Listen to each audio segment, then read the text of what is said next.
Good morning. I don't think I've seen I've never seen the front lawns this crowded. So, I remember, I think we were in conversation about a few years ago at about 10 o'clock, and I was a little worried. I said, it was cold, this thing, but you cannot imagine, it was double the number of people, and there were so many people who came in. So, Sudha Murty is as popular as a Beatle in many ways. And before we start, I would like to say, because I believe there's a long queue snaking in, that Sudhaji will sign her books, so just let me get that off the table.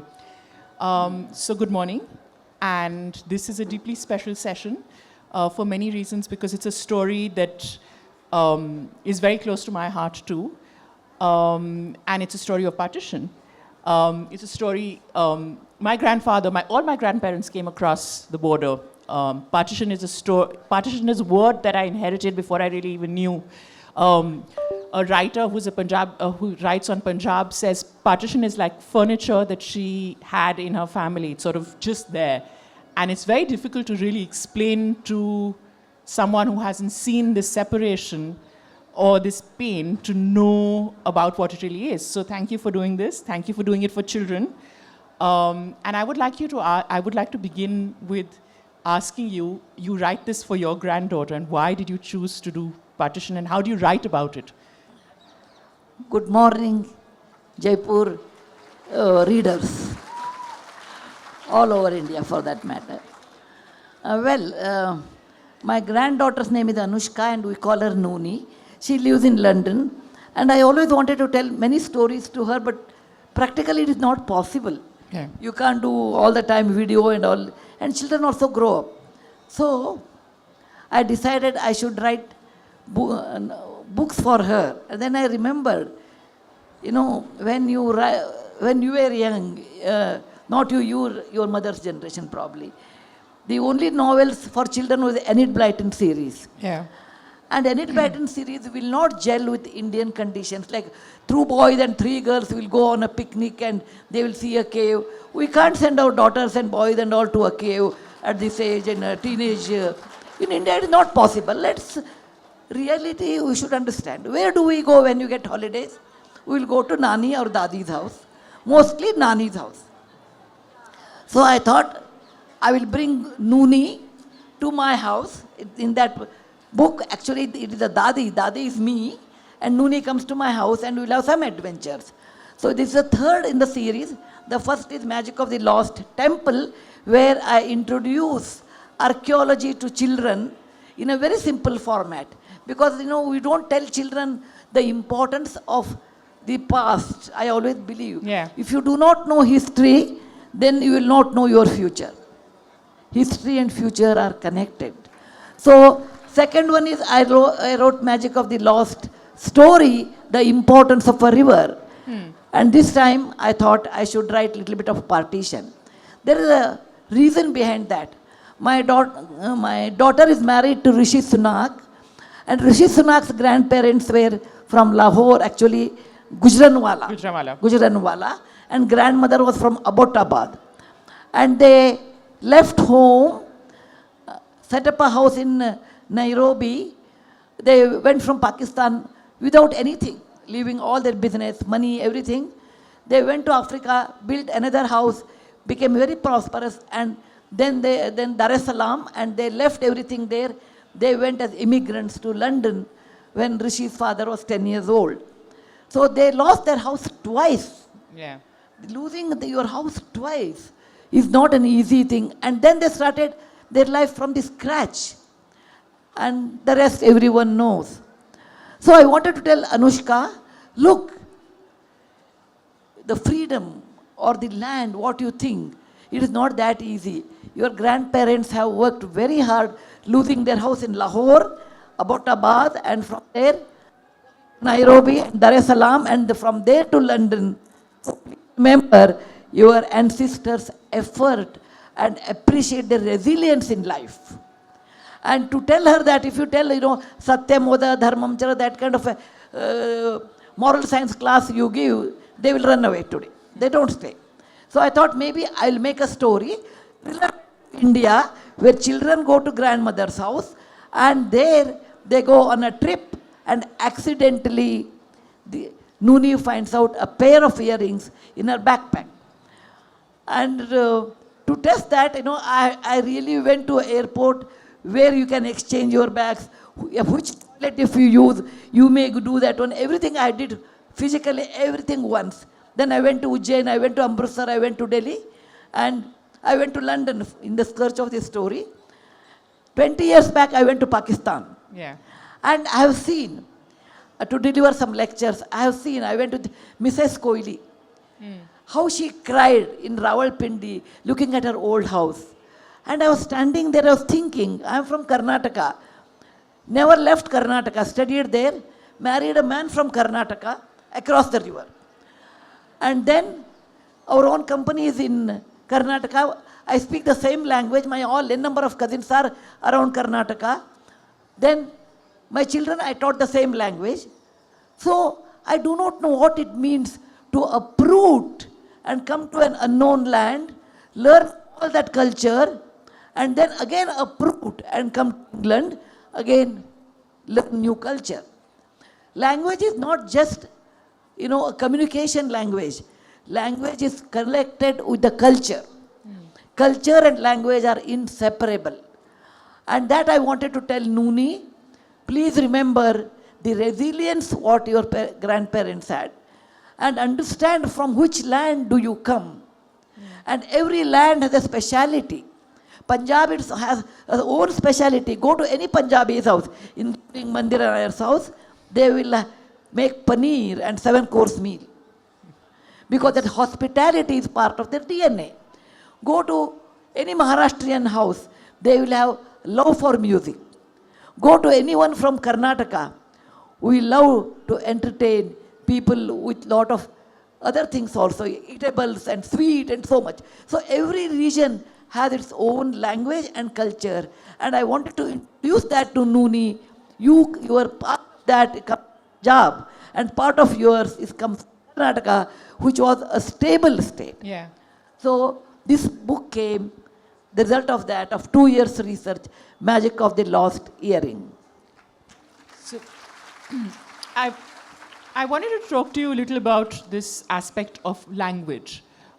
Because, it's very, this is your 50th book, and you started out writing in Kannada, right?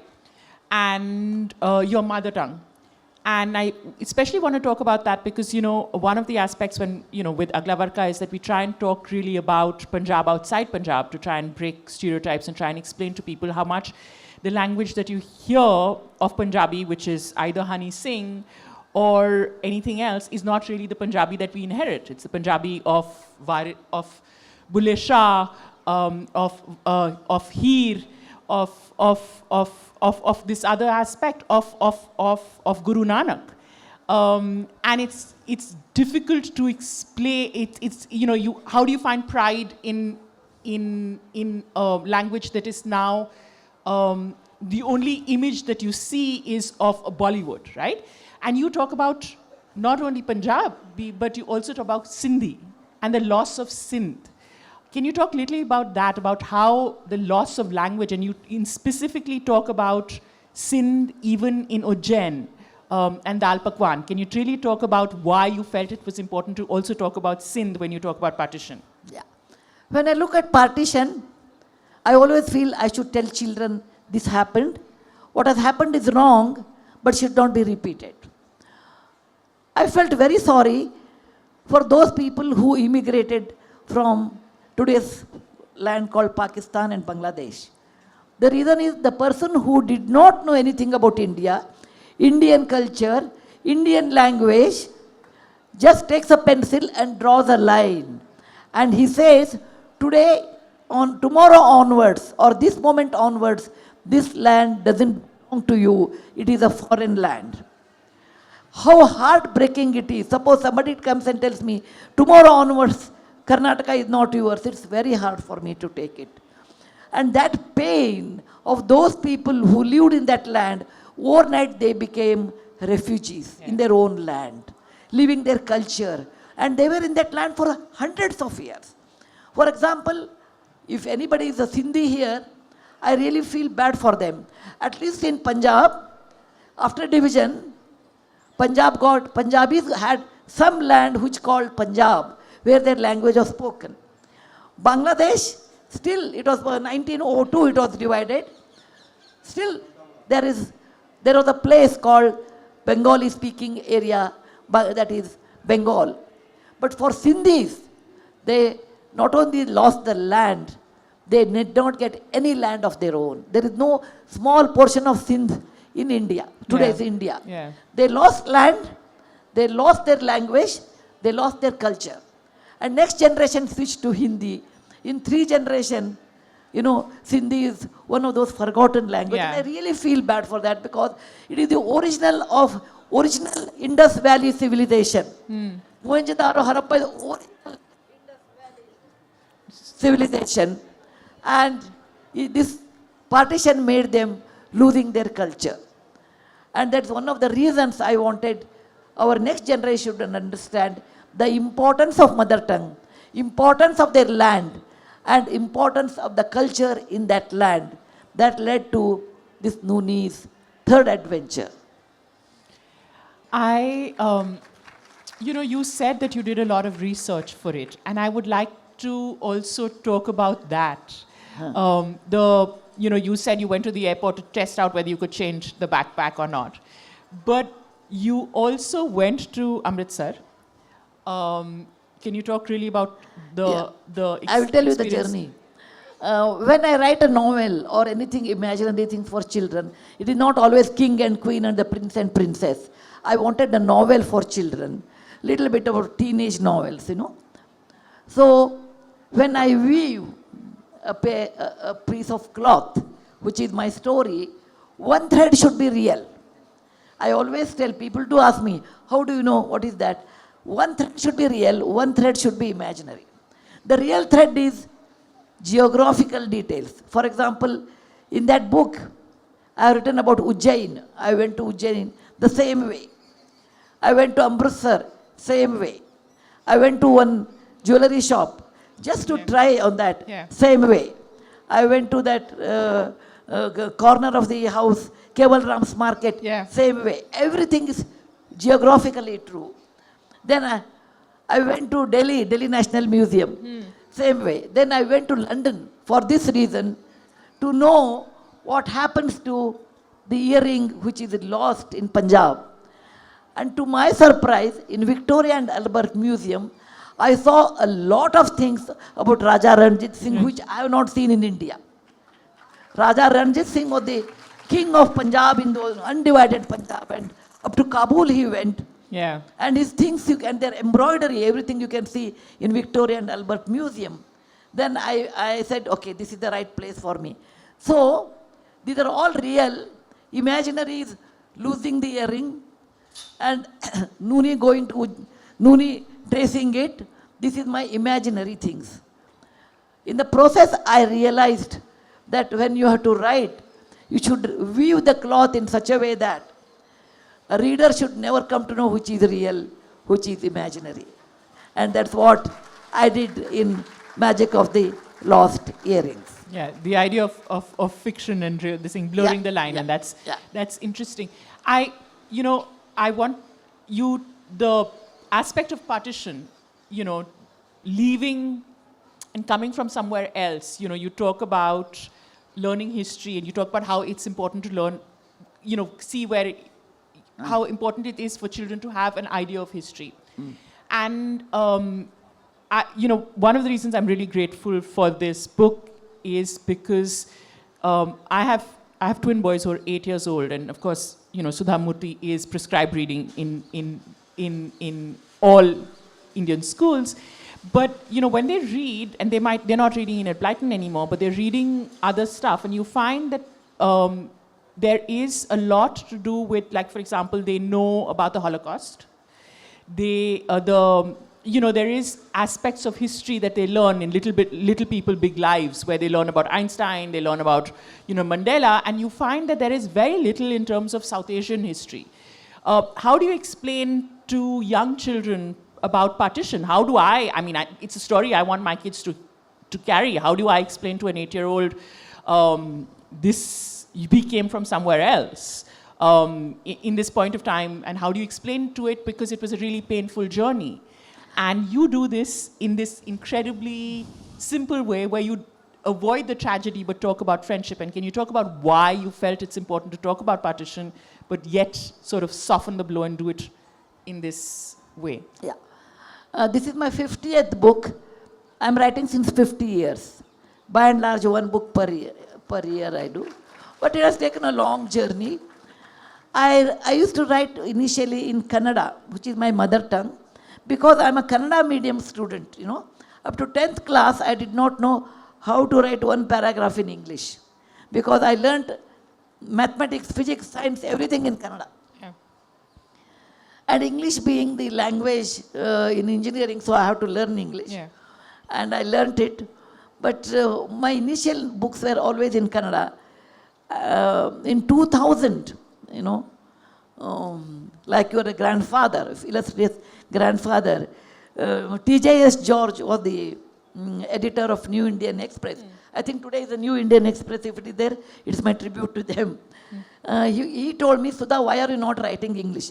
I said, no, I'm a Kannada writer, author.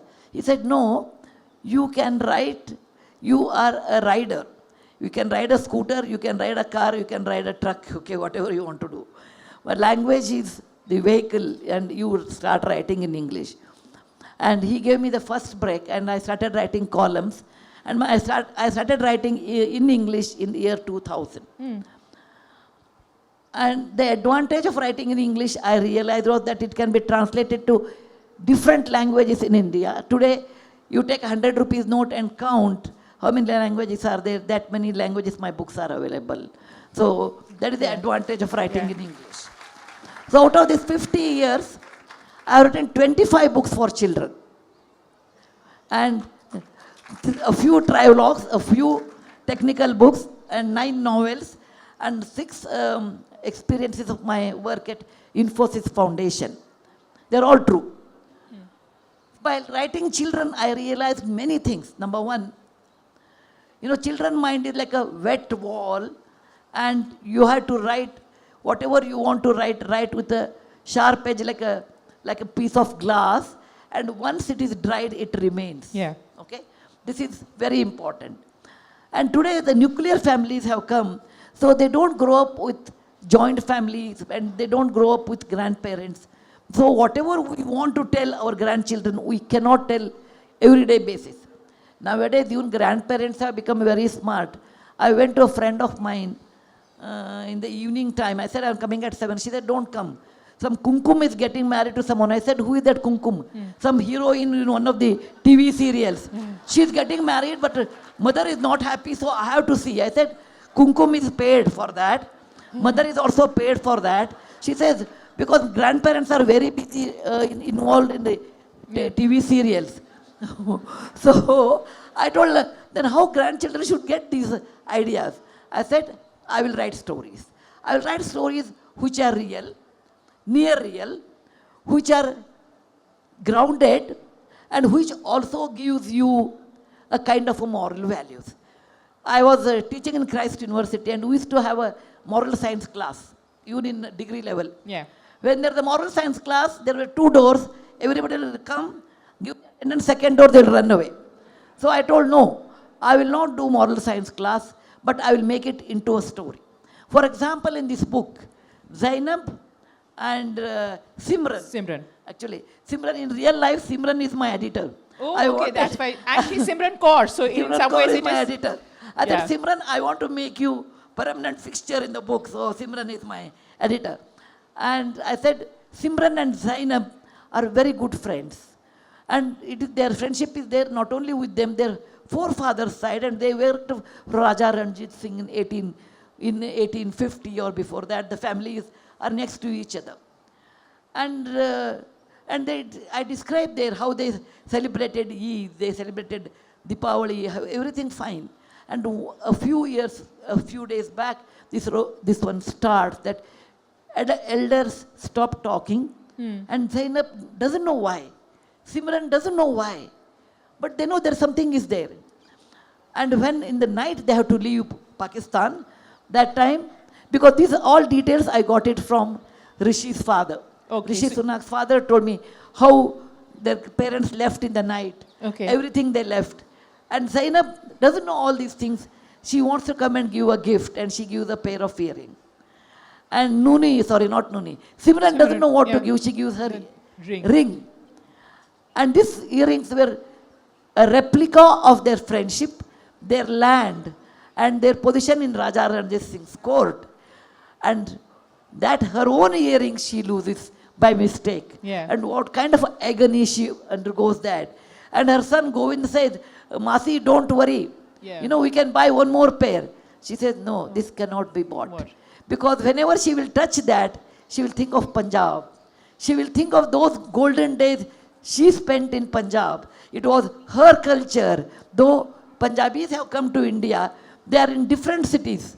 You know, after immigration, they did not stay only in Punjab. They came to Jaipur, they came to Pune, Sindhis came to Pune, they went to Lasnagar, some of them came to Chennai. So they were all different parts. So I made this story that it is not just a pair of earrings, it represents much more than that, a lost history. A kind of information I want to give you. I went to Pakistan 20 years back, and then I went to Takshashila Museum. Oh, you did? Yeah, and when as a history buff, I would love to Yeah, go. I know. I went there, and there was no time. So they told me, you get in, because I went late. You see everything and come back. When you come back, you pay the entrance fee. I said, fine. I went and saw Shushruta's box, you know, operation box, all those things, instruments, and everything was over. Then I came out, then the museum was closed. So I told how much I have to pay. They said 100 rupees. I looked at the board, it is 5 rupees. I said, why should I pay? Yeah. You know, I won't just keep quiet. Just because he says 100, I should give 100. I said, why should I pay 100 rupees when it is 5 rupees? He said, 5 rupees for a Pakistani, 100 rupees for foreigners. Yeah. Suddenly I had tears in my eyes. I just now saw Shushruta. And they talked about Rigveda. They talked about Upanishad. And then you come back. Then you see Indus Valley. Then you talk about Takshashila, which was the seat of, it was the place of Acharya Chanakya who taught there. And you come, your own people are there. You come out and you become a foreigner. What is that made me foreigner? I eat like them jalebi. I sing, I enjoy their ghazal. And people wear saris, a few of them. Yeah. And you have a shared history. But I became a foreigner. And it's only because a line was drawn. That hurt me tremendously. Second incident, I went with Mrs. Koili. Mr. Koili was that time, you know, I call him Bhishma Pitamaha of the Indian software industry. Oldest man in software. And they both of them were from Lahore, Rawalpindi. Yeah. And she told me, let's go and see our house. We went to their house, and the house was there, and she started crying. I did not know what to do. And then I said, okay, let me take courage. I tapped the door of the owner. He opened, he said, what do you want? I said, no, my friend, once upon a time it was her house, and she would like to see. He said, most welcome. He said, most welcome. And she told, this is the mango tree where my husband proposed to me. She talked continuously, Mrs. Koili. Then she told, I was a young girl, and there was a parapet wall, and I walked. It was wet cement. I walked on that. My footsteps were there. Shall I go and see? She went, and it was there. And how much she cried. And it is what made me to understand that one wrong decision can affect millions of people. And this story has to be told to our children. You don't make mistakes. Please learn from this. Don't separate like this. Don't do that. And this is what I learned in the process of writing books for children, giving them the moral education through stories and keeping the hope for them for tomorrow.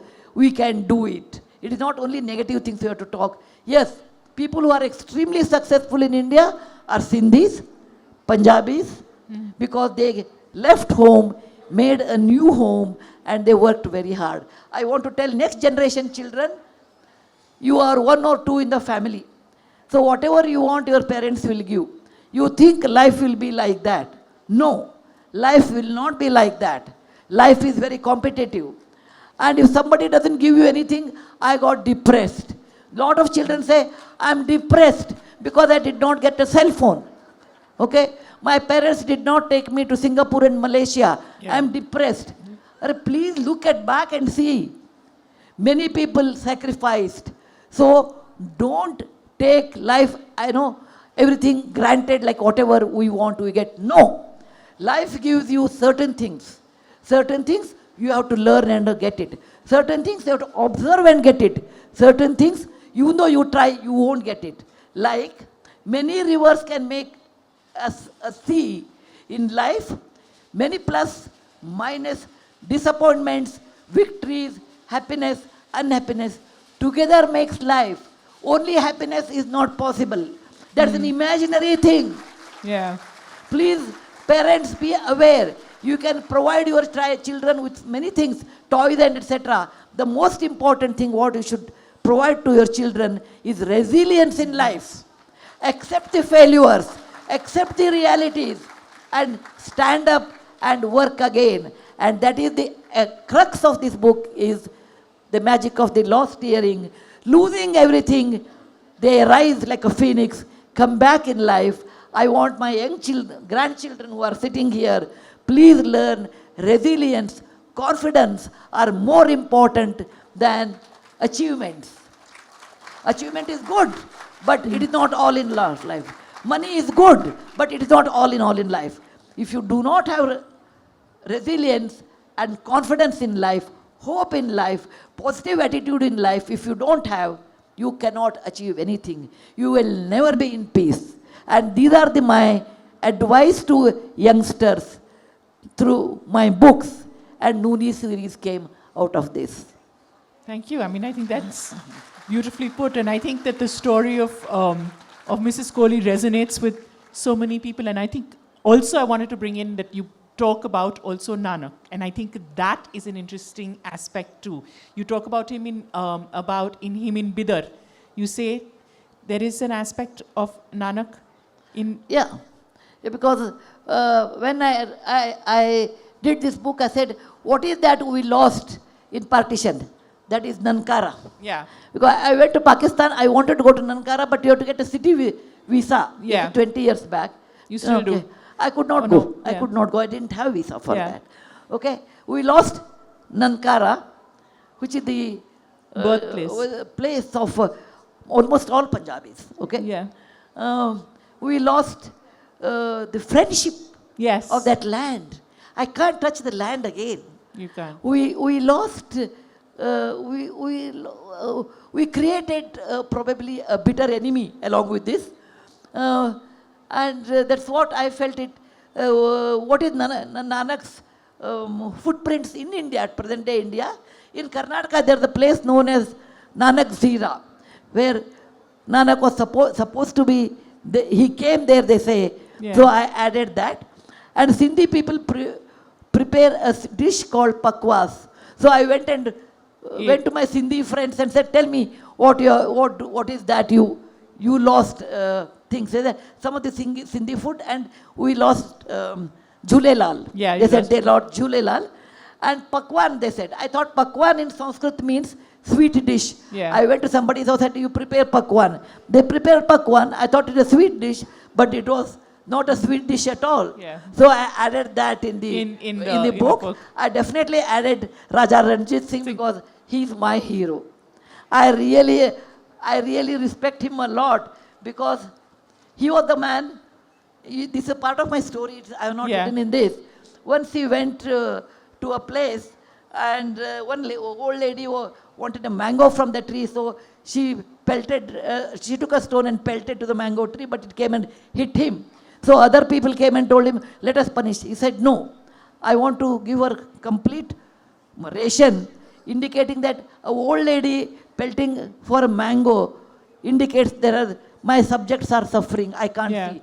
That kind of a large heart Maharaja Ranjit Singh had. He is always my hero. And I wanted to bring him somehow in this book. So I started Ranjit Singh's family. Yeah. Then I went and saw Ranjit Singh. And if Ranjit Singh would have been alive another 10 years, India would have been free in 1857 only. I always That's feel true. that. He was the It's last my- frontier. And I'm glad you did, because, I think there isn't enough people who talk about Maharaja Ranjit Singh itself, the man who sort of was a one-eyed man who was, his court represented the idea of India, where there was, every different religion, every different Yeah. thing.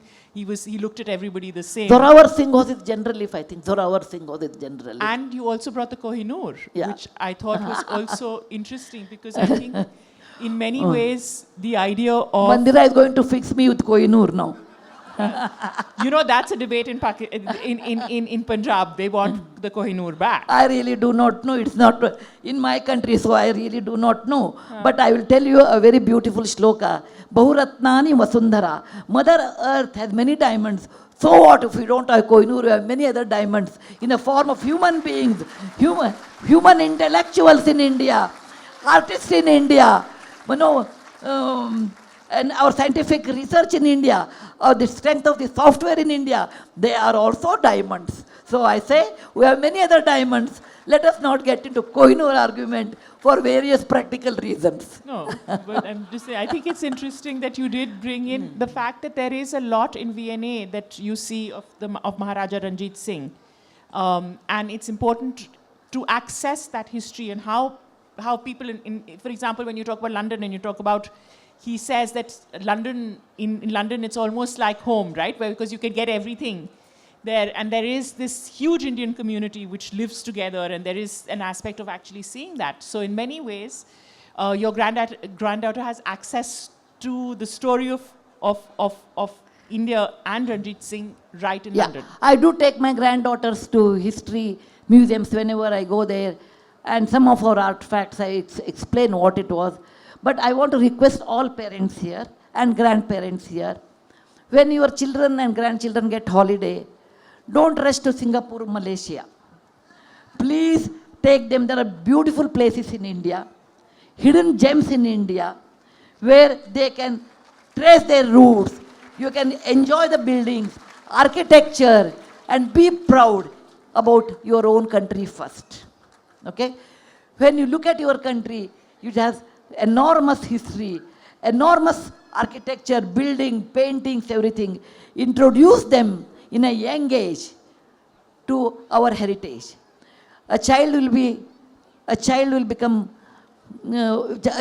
very proud about the roots and the country, unless the child doesn't, unless you teach them what our country is. Don't only shopping malls. Apart from that, take them to the real place of India and show them that is your contribution to our country, and to bring up your children for the next generation. Children should see all those things. I'm very particular, and it's my request to you. Reading my book, at least you will understand what it means to know the history of our country. Yeah. So where is Nooni off next? My God, everybody is asking Nooni.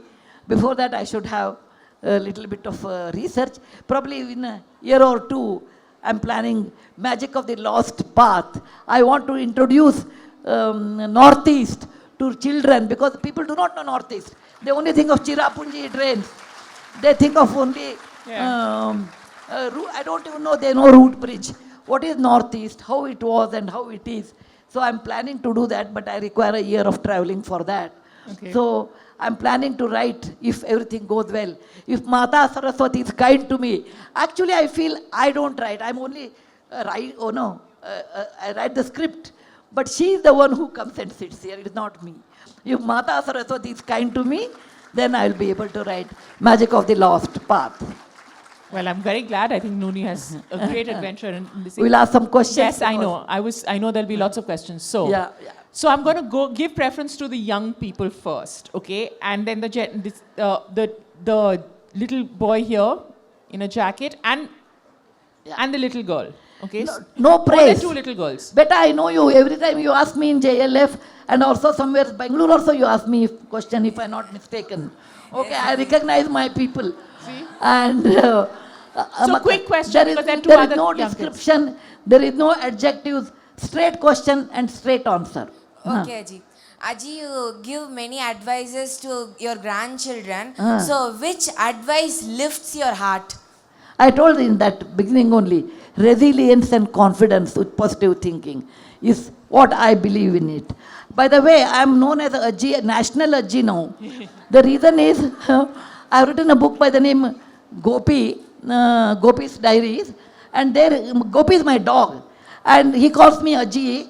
So in the airport, people were, other day I was standing, someone called me, Sudha Ajji, Ajji, Gopi is Ajji, Gopi Ajji. I turned back, there was a child, he said, you are a Gopi's Ajji. I said, no, I am national Ajji now, chalo. Chalo. Okay, so young children first. So there's a little girl there first. Yeah. In Yes. Hello, Mrs. Murty. Amma has taught you, or Appa has taught you this one. Tell me. Don't push your children, let them be I'm natural. Myra from Indore. Huh. I came all the way from Indore to meet you. Oh my God. Question is, what do you think, what advice would you give to aspiring authors in your genre? 1 minute. Who told you to ask this question? Mom, Dad, बताइए आपको. I want to be an author. Read a lot. Read next 20 years, then you become an author. Okay? All authors are very well read, but all well read people are not authors. Okay? Okay, so the little kids in front, the little girl in beige, then the little boy in this thing. So little girl in beige, you. Yeah.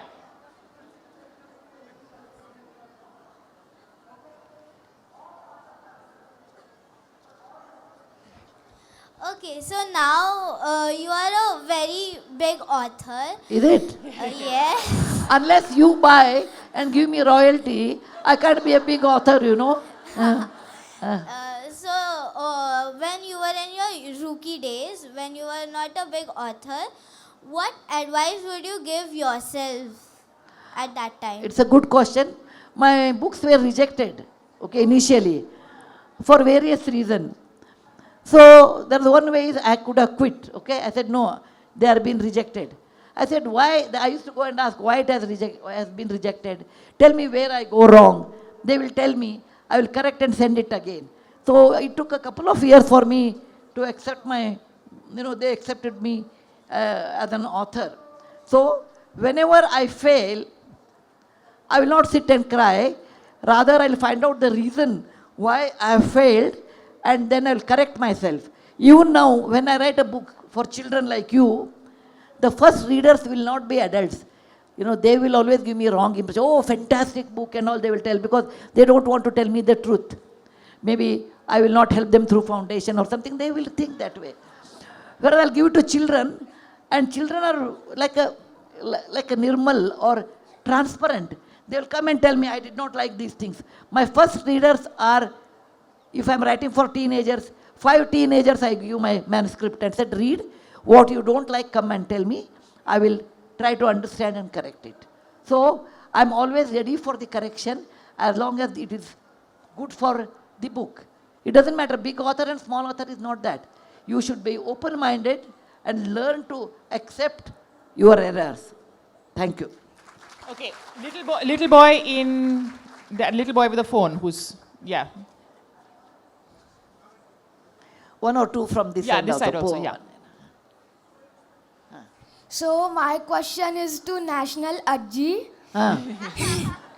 You've seen thousands of stories through the Infosys Foundation. Ah. Does a story ever feel unfinished until you've taken some social action to address the problem it describes? Why did you write it on the iPhone, on the phone? Because my memory is too weak. No, your memory is very strong at that age. My memory with the grey hair will come down. Okay, it was by hearted at home. It was written at home. Am I right or wrong? No, I wrote it Right just, now. Okay, there is nothing like unfinished, because in social work there are so many problems. and nothing I felt unfinished or something. They are continuous. They are continuous. But I stepped down when I became a Rajya Sabha MP. I said I will not be able to handle both. I came, I felt it, I will do only Rajya Sabha, I will not do foundation. And I have done for 25, 30 years. I said that's enough. But there are many problems you can solve. There are many are there. Huh. Yeah, let's have. There's a little boy sitting right here. Okay. One adult will ask, oh, it's not always children, one or two adults. One or two moms will ask, because I really give heavy advice to the mothers and fathers. Okay. Tell me fast, beta. When you write a story, do you ever think that you can write more about it, or like you want to write more about it, even though the story is finished, you have finished writing the story? No. When I write a story, I'll complete it and keep it for 3 months. 3 months. And I will not touch. In 3 months, I will think it differently probably, so I will reread it again. That time I make corrections. And once I have made the correction, then I will not see until it is published. Do you take inspiration from your family, or do you write your books on your own? On family means what? I'm old now. Okay. I don't have parents now. Okay. No, I write on my own. It is my strength. My expression of my emotion is my writing, beta. Okay. Whether I'm happy, sad, joyous, not this. I write everything I express through writing. Yes, one more child. Chalo. And one more child. Fast. Chalo. Blue shirt. Blue jacket. Good morning, ma'am. Yeah. So, ma'am, I've also lived in Karnataka, as you've said before. So, you said that you shifted from a Kannada writer to then an English writer. So, how did the transition ever challenge you from going all Kannada to suddenly English? Because, again, Kannada is a difficult language. By the time I was 50 years old. Okay, when I was 50, I started writing in English.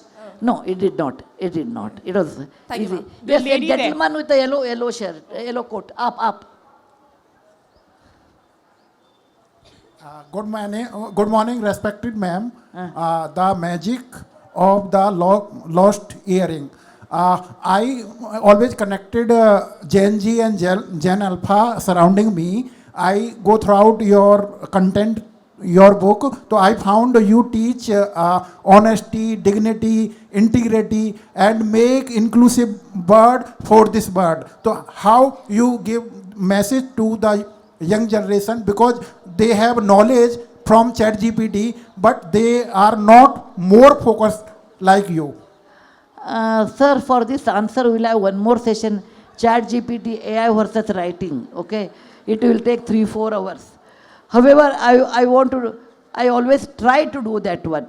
Okay, when they are young, it's like a sapling. When it is young, if you make it straight, it grows straight. And if you bend it, then it grows that way. So when they are young, I want to catch them young and teach them through stories. That's my motto ultimately. But when they grow up, things will be different. They will have different partners, different situation, but some fundamental will not change. And I believe in it, in that, and I write. Thank you. Yes, sir. One more lady. There's a lady right there in a sweater. I think she's a mother. She's been waving it there. You wanted a mother. There, the lady there. Yeah. You ask. नमस्ते ma'am, मैं जयपुर से ही हूँ और आप बच्चों के लिए बहुत लिख रही हैं और बच्चों के माता पिता को आप बता रही हैं कि ये मतलब क्या करना चाहिए उनके लिए, लेकिन जिनके बच्चे थोड़े बड़े हो गए हैं, वयस्क हो गए हैं, उनके लिए कुछ बताइए, क्योंकि न तो वो छोटे हैं और न वो बड़े हैं, in between है. They are more dangerous than the बच्चे actually.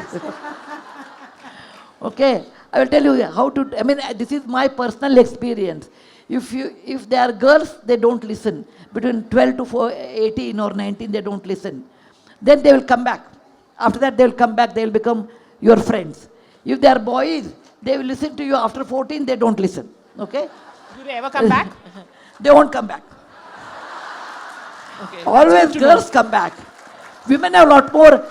Women are wired differently with emotions. Anyway, that doesn't mean that men are not emotional. It is not true. They are different. They are wired differently. Okay? Anyway, the best way, ma'am, I think is to keep a communication channel open. Okay, don't scold them. No, you should not have done. You should score 91% mark. You should score more than the neighbor's daughter, okay? Don't do that thing. Please don't pressurize your children. A bud should flower naturally. What you could not do in your life, like, I wanted to be a doctor, I could not. So let my child do. Don't do that. They cannot live what you had an incompleted dream. They will complete it. Don't be under that impression, number one. Number two, everybody should run their own marathon. Don't make them to run your marathon, okay? Number three, keep communication channel, and in case they make faults, you should say, don't repeat this one. People who walk, I used to tell my children, people who walk, they fall. When they fall, you have to do the maram patti, etc. Then you have to walk again. Legs are given to walk and to fall and to stand again. Ships are safest in the harbor, but they are not meant to be there. So please tell your children, don't make mistakes, grave mistakes. Don't tell lie. Let us have a good communication channel, and don't get upset with them immediately. You did like that, I will punish you. Because they don't have power now. When they get power, they will punish you. Please remember, treat them like friends. Palayet panchavarshat, dashavarshat dandayet, shodashavarshu prapteshu putram mitra vadacharet. When they are 5, whatever mistake they do, hug them. When they are 10, if they make up to 10, what the mistake they do, thrash them. Scold them. Today thrash and all is not, scold them. When they are 16, treat them like your friends. Thank you very much. Jai Hind, Vande Mataram.